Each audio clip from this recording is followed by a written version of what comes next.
നമ്മൾ അടുത്ത് പോകുന്നത് ബീജസങ്കലനം അല്ലെങ്കിൽ ഫെർട്ടിലൈസേഷൻ ആണ്. നമുക്കറിയാം സ്പോമും ഓവും തമ്മിൽ കൂടിച്ചേരുന്നു അല്ലയോ. സ്പോം നമുക്കറിയാം ഹപ്ലോയിഡ് ആണ്, ഓവും ഹപ്ലോയിഡ് ആണ്. രണ്ടുപേരുടെ കൂടിച്ചേർന്ന് ഡിപ്ലോയിഡ് ആയിട്ടുള്ള സൈഗോട്ട് ഉണ്ടാവുന്നു. അതാണ് എന്ത്? ബീജസങ്കലനം അല്ലയോ. അപ്പോൾ പുംബീജവും അണ്ടവും തമ്മിൽ കൂടിച്ചേർന്നുകൊണ്ട് ഡിപ്ലോയിഡ് ആയിട്ടുള്ള അല്ലെങ്കിൽ ഡിപ്ലോയിഡ് ആയിട്ടുള്ള സിക്താണ്ഡം അല്ലെങ്കിൽ സൈഗോട്ട് ഉണ്ടാകുന്ന പ്രക്രിയയാണെന്ത്? ബീജസങ്കലനം. അടുത്ത് തന്നെ ബാഹ്യബീജസങ്കലനമുണ്ട്, ആന്തരബീജസങ്കലനമുണ്ട്, എക്സ്റ്റേണൽ ഫെർട്ടിലൈസേഷനും ഇന്റേണൽ ഫെർട്ടിലൈസേഷനുമുണ്ട്. ബീജസങ്കലനം നടക്കുന്നത് ശരീരത്തിന് വെളിയിൽ വെച്ചാണെങ്കിൽ എന്താണത്? ബാഹ്യബീജസങ്കലനമാണ്, എക്സ്റ്റേണൽ ഫെർട്ടിലൈസേഷനാണ്. നടക്കുന്നത് ജലജന്തുക്കളിലും ഉഭയജീവികളിലുമാണ്. ജലജന്തുക്കളിലും ഉഭയജീവികൾ, അക്വാട്ടിക് ആനിമൽസിലും പ്രത്യേകിച്ച് ആംഫിബിയൻസിലുമാണ് എന്ത് കാണപ്പെടുന്നത്? External fertilisation. അപ്പം ബീജസങ്കലനം നടക്കുന്ന ഫെർട്ടിലൈസേഷൻ നടക്കുന്നത് ശരീരത്തിന് വെളിയിൽ വെച്ചാണെങ്കിൽ, ഔട്ട്സൈഡ് ദ ബോഡി ആണെങ്കിൽ അതാണെന്ത്? ബാഹ്യബീജസങ്കലനം. ജലജന്തുക്കൾ അക്വാട്ടിക് ആനിമൽസ് ആയിക്കോട്ടെ, ദെൻ ആംഫിബിയൻസ് ആയിക്കോട്ടെ, ഇവിടെ കാണപ്പെടുന്ന ബാഹ്യബീജസങ്കലനമാണ്. അടുത്ത ആന്തരബീജസങ്കലനം എന്താണ്? ബീജസങ്കലനം നടക്കുന്നത് സ്ത്രീ ശരീരത്തിന് ഉള്ളിൽ വെച്ചാണെന്നുണ്ടെങ്കിൽ, ഫീമെയിൽ ബോഡിക്ക് അകത്ത് വെച്ചാണ് ബീജസങ്കലനം നടക്കുന്നതെങ്കിൽ അതെന്താ? ആന്തരബീജസങ്കലനമാണ്, ഇന്റേണൽ ഫെർട്ടിലൈസേഷൻ ആണ്.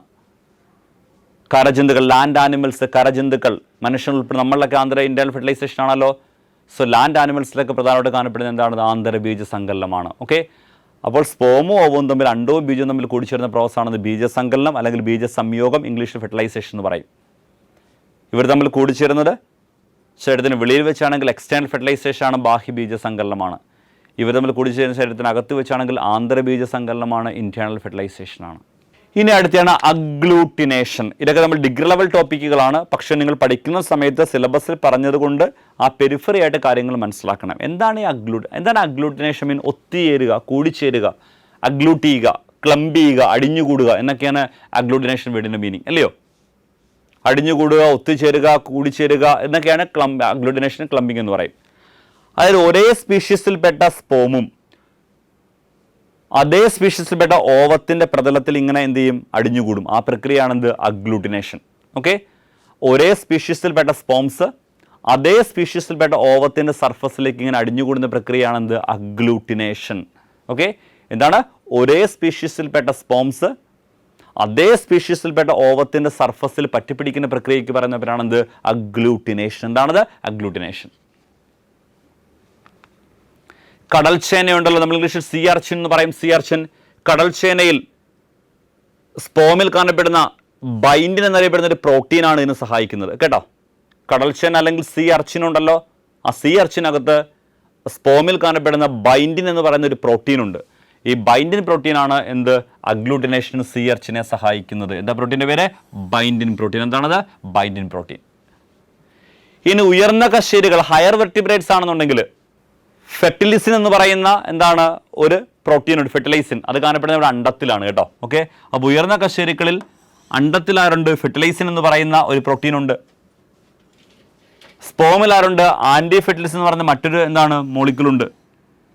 ഇവർ തമ്മിൽ റിയാക്ട് ചെയ്യുന്നു. അങ്ങനെയാണ് ഇത് ഫെർട്ടിലൈസേഷൻ നടക്കുന്നത്. ഓക്കെ. അങ്ങനെയാണ് അഗ്ലൂട്ടിനേഷൻ നടക്കുന്നത്. ഫെർട്ടിലൈസേഷൻ അഗ്ലൂട്ടിനേഷൻ നടക്കുന്നത്. കിട്ടിയല്ലോ. അപ്പോൾ കടൽച്ചേന അല്ലെങ്കിൽ സീ അർച്ചിൻ ആണെങ്കിൽ അഗ്ലൂട്ടിനേഷൻ ഹെൽപ്പ് ചെയ്യാൻ ബൈൻഡിൻ പ്രോട്ടീൻ ഉണ്ടാവും.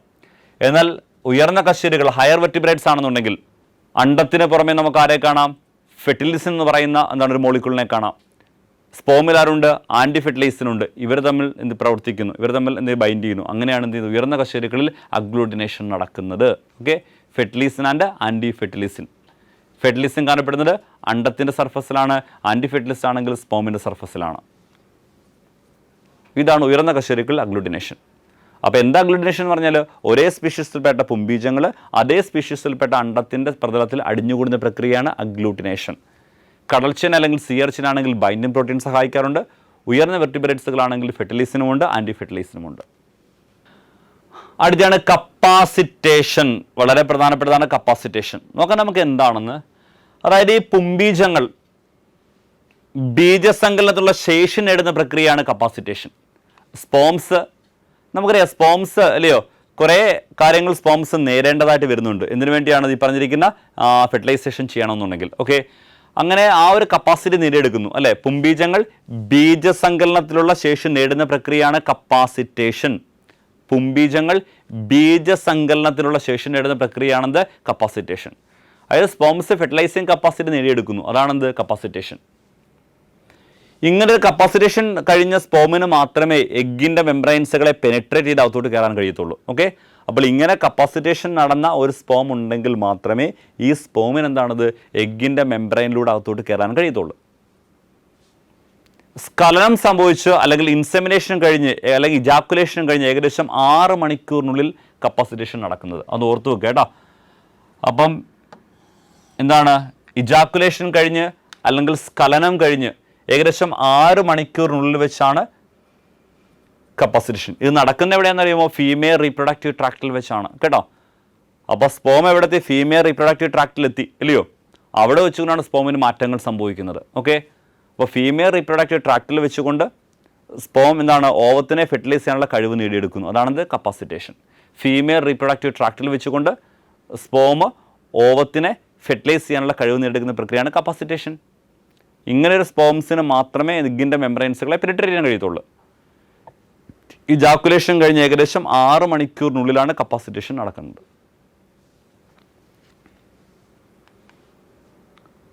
ഒരുപാട് മാറ്റങ്ങളൊക്കെ ഉണ്ടാകും ഇതിനകത്ത്. ഡീകപ്പാസിറ്റേഷൻ ഫാക്ടർ പോലുള്ള ഫാക്ടറുകളൊക്കെ ആദ്യം സ്പോമിലുണ്ടാകും, അതിനെയൊക്കെ റിമൂവ് ചെയ്യും. പിന്നെ സൈക്ലിക് AMPയുടെ എമൗണ്ട് കൂടാറുണ്ട്. അങ്ങനെ ഒരുപാട് മാറ്റങ്ങളൊക്കെ വരുന്നുണ്ട്. നമ്മൾ ഡീറ്റെയിലേക്കൊന്നും പോകുന്നില്ല ഇവിടെ. ഓക്കെ, ഈ ഡീകപ്പാസിറ്റേഷൻ ഫാക്ടേഴ്സിൻ്റെ ഇമ്പോർട്ടൻസ് നമുക്കറിയാം. നമ്മുടെ സ്പോം മെയിൽ ബോഡിയിൽ വെച്ചുകൊണ്ട് ഞാൻ പറഞ്ഞു ഇല്ലയോ? വരുന്നുണ്ടല്ലോ. വരുന്ന സമയത്ത് മെയിൽ ബോഡിയിൽ വെച്ച് ഒരു പക്ഷേ അക്രോസമൊക്കെ പൊട്ടിപ്പോകാം ഇല്ലയോ? അങ്ങനെ മെയിൽ ബോഡിയിൽ വെച്ച് അക്രോസമൊക്കെ പൊട്ടിപ്പോകാൻ ചാൻസ് ഉള്ളത് കൊണ്ട് അതിനെ തടയാൻ വേണ്ടി ആരുണ്ട്? ഡീകപ്പാസിറ്റേഷൻ ഫാക്ടറുകളെ കാണാം. ഓക്കെ, ഈ ഡീകപ്പാസിറ്റേഷൻ ഫാക്ടറുകളാണ് അക്രോസോമൽ റിയാക്ഷനെയൊക്കെ മെയിൽ ബോഡിയിൽ വെച്ച് തടയുന്നത്. ഓക്കെ, അപ്പോൾ അതിനെയൊക്കെ റിമൂവ് ചെയ്യാറുണ്ട്. സൈക്ലിക് AMPയുടെ എമൗണ്ട് കൂടാറുണ്ട്. സൈക്ലിക് AMPയുടെ എമൗണ്ട് കൂടുന്നതാണ് അക്രോസോം റിയാക്ഷൻ കിടക്കുന്നത്. നമ്മൾ പറയുന്നുണ്ട് അതിനെക്കുറിച്ചൊക്കെ. ഓക്കെ, അപ്പോൾ അങ്ങനെ സ്പോമിന് ഒരുപാട് കാര്യങ്ങൾ, നല്ല കാര്യങ്ങൾ കിട്ടാവുന്നുണ്ട്. അതാണ് ഈ പറഞ്ഞിരിക്കുന്ന എന്താണ്? കപ്പാസിറ്റേഷൻ.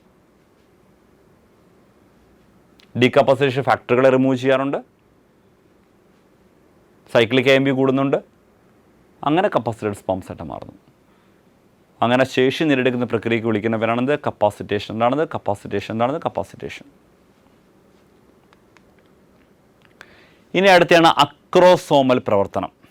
അതായത് നമ്മൾ പറഞ്ഞതാണ് ഈ കപ്പാസിറ്റേഷൻ നേടിയെടുത്ത പുംബീജങ്ങൾ അണ്ടത്തിൻ്റെ സോണ പെല്ലുസിഡ സ്ഥലവുമായി കൂടിച്ചേരുന്നു. നമുക്കറിയാം അണ്ടത്തിൻ്റെ നടുക്കാനപ്പെടുന്ന ലെയറല്ലേ സോണ പെല്ലുസിഡ, രണ്ടാമത്തെ ലെയറാണല്ലോ. അപ്പോൾ ഈ കപ്പാസിറ്റേഷൻ കിട്ടിയ സ്പോംസ് നേരെ എന്താണത്? സോണ പെല്ലുസിഡയുമായി കൂടിച്ചേരുന്നു. ആരുമായിട്ടാണ്? സോണ പെല്ലുസിഡയുമായിട്ട് കൂടിച്ചേരുന്നു. ഓക്കെ, എന്നിട്ട് അക്രോസോമിൻ്റെ പ്രതലത്തിൽ കാണപ്പെടുന്ന ഗാലക്ടോസിൽ ട്രാൻസ്ഫറൈസ്. എന്താണ് അക്രോസോം? അറിയാമല്ലോ, നമുക്കറിയാം അക്രോസോം എന്താണെന്ന് നമുക്കറിയാം അല്ലയോ? ഇതല്ലേ അക്രോസോം അല്ലേ? അപ്പോൾ അക്രോസോമിൻ്റെ പ്രതലത്തിൽ കാണപ്പെടുന്ന ഗാലക്ടൈൽ ട്രാൻസ്ഫറൈസ്. എന്താണത്? ഗാലക്ടൈൽ ട്രാൻസ്ഫറൈസ് എന്നറിയപ്പെടുന്ന ഒരു മോളിക്യൂളുണ്ട് അല്ലയോ? ഈ മോളിക്യൂൾ എന്താണത്? നമ്മുടെ സോണ പെല്ലുസിഡ ആരുമായിട്ട്? ഗ്ലൈക്കോം പ്രോട്ടീനുമായി കൂടിച്ചു. നമുക്കറിയാം സോണ പെല്ലുസിഡ ഗ്ലൈക്കോ പ്രോട്ടീൻ ലെയറാണ്. നമ്മൾ കുറേ പ്രാവശ്യം പറഞ്ഞതാണ് സോണ പെല്ലുസിഡ എന്താണ്? ഒരു ഗ്ലൈക്കോ പ്രോട്ടീൻ ലെയറാണെന്ന് അറിയാം അല്ലയോ? അപ്പോൾ അക്രോസോമിൻ്റെ പ്രതലത്തിൽ കാണുന്ന ഗാലക്ടോസിൽ ട്രാൻസ്ഫറൈസ് എന്ന മോളിക്യൂൾ സോണ പെല്ലുസിഡയിലെ ഗ്ലൈക്കോ പ്രോട്ടീനുമായി കൂടിച്ചേരുന്നു. ഓക്കെ, അക്രോസോമിൻ്റെ പ്രതലത്തിൽ കാണപ്പെടുന്ന ഗാലക്ടോസിൽ ട്രാൻസ്ഫറൈസ് എന്ന മോളിക്യൂൾ സോണ പെല്ലുസിഡയിലെ ഗ്ലൈക്കോ പ്രോട്ടീനുമായി കൂടിച്ചേരുന്നു. ഇതിൻ്റെ ഫലമായി അക്രോസോം പൊട്ടുന്നു അല്ലയോ? ഇതിൻ്റെ ഫലമായിട്ട് ആര് പൊട്ടുന്നു? അക്രോസോം പൊട്ടുന്നു. ഇതിൻ്റെ ഫലമായിട്ട് ആരാണ്? അക്രോസോം പൊട്ടുന്നു അല്ലേ? അക്രോസോം പൊട്ടുകയും അവയുള്ള എൻസൈംസുകളെ എന്താണ്? ആ എഗ്ഗിൻ്റെ മെംബ്രൈൻസിലേക്ക് റിലീസ് ചെയ്യുകയും ചെയ്യുന്നു അല്ലേ? എൻസൈംസുകളെ റിലീസ് ചെയ്യുന്നു അല്ലേ? പുറത്തേക്ക് റിലീസ് ചെയ്യുന്നു. ഇതിൻ്റെ ഫലമായി അക്രോസോം പൊട്ടുകയും അതിനുള്ളിലെ വസ്തുക്കളെ, അതായത് എൻസൈംസ് അറിയാൻ ഏതൊക്കെയാണ്? ഹയാലുറോണിഡേസ് എൻസൈം ഉണ്ട്, സ്പോം ലൈസിനുണ്ട്, അക്രോസോയിനുണ്ട്, പ്രോട്ടിയോസോയിനുണ്ട്, അല്ലെങ്കിൽ പ്രോട്ടിയോസ് ഉണ്ട്. എൻസൈംസുകളൊക്കെ പുറത്തേക്ക് റിലീസ് ചെയ്യുന്നു. ഇനി എന്താ അക്രോസോം എന്നറിയാൻ നമ്മൾ ഓടി പറഞ്ഞതാണല്ലോ. മർമ്മത്തിൻ്റെ മുകൾ ഭാഗത്തായി തൊപ്പി പോലെ കാണപ്പെടുന്ന ഭാഗമാണ് ബീജാഗ്രം അല്ലെങ്കിൽ അക്രോസോം അല്ലയോ? ഇതാണ് ബീജസംയോഗത്തിന് സഹായിക്കുന്ന എൻസൈംസുകൾ നിറഞ്ഞിരിക്കുന്ന ഭാഗം അല്ലേ? ഇത് നമ്മൾ നേരത്തെ പറഞ്ഞ പോയിന്റാണ്. അക്രോസോമിലെ എൻസൈംസുകളായിരിക്കും പറഞ്ഞു? ഹയാലുറോണിഡേസ് എൻസൈം. ഹയാലുറോണിഡേസ് എൻസൈം ഉണ്ട് ഇല്ലയോ? ദെൻ ലൈസിനുണ്ട്, പ്രോട്ടിയേസസ് ഉണ്ട്, അക്രോസോയിനുണ്ട്. നേരത്തെ പഠിച്ച കാര്യങ്ങളാണല്ലോ. ഇതൊക്കെ ഇവിടുത്തെ എൻസൈംസ് ആണ്. അക്രോസോമിലെ എൻസൈംസ് ഇതിനെയൊക്കെ പുറത്തേക്ക് റിലീസ് ചെയ്യുന്നു. ഈ ഹയാലോറുണിഡേസ് എൻസൈമാണ് കൊറോണ റേഡിയേറ്റിലെ കോശങ്ങളെ ഒരുമിച്ച് നിർത്തുന്ന ഹയാലോറൂണിക് ആസിഡിനെ എന്താണ് നശിപ്പിക്കുന്നത്, അല്ലയോ? അപ്പോൾ അക്രോസോമിൽ കാണപ്പെടുന്ന ഹയാലോറുണിഡേസ് എൻസൈം എന്താ ചെയ്യുന്നത്? കൊറോണ റേഡിയേറ്റിലെ കോശങ്ങളെ ഒരുമിച്ച് നിർത്താൻ സഹായിക്കുന്ന ഹയാലോറൂണിക് ആസിഡ് എന്ന ആസിഡിനെ ദഹിപ്പിക്കാറുണ്ട് കേട്ടോ. ഓക്കെ, അപ്പോൾ അക്രോസോമിൽ കാണപ്പെടുന്ന ഹയാലോറുണിഡേസ് എൻസൈം എന്താ ചെയ്യുന്നത്? കൊറോണ റേഡിയേറ്റിലെ കോശങ്ങളെ ഒരുമിച്ച് നിർത്തുന്ന ആരാണ്? ഹയാലോറൂണിക് ആസിഡിനെ എന്ത് ചെയ്യാറുണ്ട്? ഹയാലോറൂണിക് ആസിഡിനെ ദഹിപ്പിക്കാറുണ്ട്. ഇനി ലൈസിൻ അതേപോലെ പ്രോട്ടിയേസസ് തുടങ്ങിയ എൻസൈംസുകളാണെങ്കിൽ എന്താണ്? സോണ പെലുസറ സ്ഥലത്തെ ദഹിപ്പിക്കാറുണ്ട്, അല്ലയോ? ലൈസിന്, പ്രോട്ടിയേസസ് തുടങ്ങിയ എൻസൈംസുകളൊക്കെ സോണ പെലുസറ സ്ഥലത്തെ ദഹിപ്പിക്കാറുണ്ട്. അപ്പോൾ ഇങ്ങനെ മെംബ്രെയിൻസ് ഒക്കെ ബ്രേക്കായി സ്പോം അകത്തോട്ട് കയറുന്നു, അല്ലേ? ഓക്കെ ആണല്ലോ. അപ്പോൾ നമ്മൾ പഠിച്ചുകൊണ്ടിരിക്കുന്ന ആരെക്കുറിച്ച്? അക്രോസോമീൻ എന്താണ്? അക്രോസോമൽ റിയാക്ഷൻ പറഞ്ഞുകൊണ്ടിരിക്കുന്നത്. അപ്പോൾ കപ്പാസിറ്റേഷൻ നേടിയെടുത്ത പുംബീജങ്ങൾ അണ്ടത്തിൻ്റെ സോണ പെലുസറ സ്ഥലവുമായി കൂടിച്ചേരുന്നു. അതാണ് ആദ്യം നമ്മൾ കാണുന്നത്, അല്ലയോ? അക്രോസോമിൻ്റെ പ്രതലത്തിൽ ആരുണ്ട്? ഗാലക്ടോസിൽ ട്രാൻസ്ഫറേസ് എന്നറിയപ്പെടുന്ന ഒരു മോളിക്യൂൾസ് ഉണ്ട്. അത് സോണ പെലുസറയിലെ ഗ്ലൈക്കോപ്രോട്ടീനുമായി കൂടിച്ചേരുന്നു. ഓക്കെ, ഇതിൻ്റെ ഫലമായി അക്രോസോം പൊട്ടുകയും അതിനുള്ളിലെ വസ്തുക്കൾ പുറത്തേക്ക് റിലീസ് ചെയ്യപ്പെടുകയും ചെയ്യുന്നുണ്ട്. എക്സോസൈറ്റോസിസ് എന്താണത്? എക്സോസൈറ്റോസിസ്, പുറത്തേക്ക് പോകുന്ന പ്രക്രിയ എക്സോസൈറ്റോസിസ് ആണ് കേട്ടോ.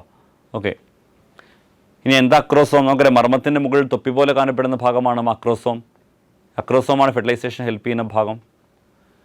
അക്രോസോമിലെ എൻസൈംസുകൾ ഏതൊക്കെ? ഹയാലോറുണിഡേസ് എൻസൈം ഉണ്ട്, ലൈസിൻ ഉണ്ട്, പ്രോട്ടിയേസസ് ഉണ്ട്, അക്രോസോയിൻ ഉണ്ട്. ഈ ഹയാലോറുണിഡേസ് എൻസൈമാണ് കൊറോണ റേഡിയേറ്റിലെ കോശങ്ങൾ ഒരുമിച്ച് നിർത്തുന്ന ഹയാലോറൂണിക് ആസിഡിനെ ദഹിപ്പിക്കുന്നത്. പിന്നെ ലൈസിനും പ്രോട്ടിയേസസും എന്താണ്? സോണ പെലുസറയെ ദഹിപ്പിക്കാറുണ്ട്, അല്ലേ? ഇതാണ് ഡയഗ്രാം, ജസ്റ്റ് നോക്കുക കേട്ടോ. സ്പോം വരുന്നു, സോണ പെലുസറയുമായിട്ട് എന്തെങ്കിലും കൂടിച്ചേരുന്നു, സോ അകത്തോട്ട് കയറുന്നു, റിയാക്ഷൻ നടക്കുന്നു, അല്ലേ? ഇതാണ് അക്രോസോമൽ റിയാക്ഷൻ. കണ്ടോ, അക്രോസോം റിലീസ് ചെയ്യുന്നു, കണ്ടല്ലോ? അക്രോസോം കാണാം നമുക്ക് ഡയഗ്രത്തിൽ. അതിൻ്റെ കണ്ടൻറ്റുകൾ റിലീസ് ചെയ്യുന്നു. അങ്ങനെ ഒരു ഹോൾ ഉണ്ടാക്കിയിട്ട് സ്പോം അകത്തോട്ട് കയറുന്നു. ജസ്റ്റ് അനിമേഷനാണ്. അവിടെ സ്പോം വരുന്നു, അക്രോസോം എഗ്ഗിനെ മെമ്പറേൻ ടച്ച് ചെയ്യുന്നു. കാണാം നിങ്ങൾക്ക്, കണ്ടോ? അക്രോസോം പൊട്ടി കണ്ടൻറ്റുകളെ ഉള്ളിലേക്ക് റിലീസ് ചെയ്യുന്നു, കണ്ടോ? ഇതാണ് അക്രോസോമൽ റിയാക്ഷൻ. തൽക്കാലം ആ ഗ്രീനിലേക്ക് നോക്കണ്ട, ജസ്റ്റ് അക്രോസോം വരിക മാത്രം നോക്കിയാൽ മതി കേട്ടോ. സ്പോം വന്നിട്ട് പൊട്ടുന്നത് മാത്രം നോക്കിയാൽ മതി. ഓക്കെ, അങ്ങോട്ട് നോക്കിക്കോളൂ.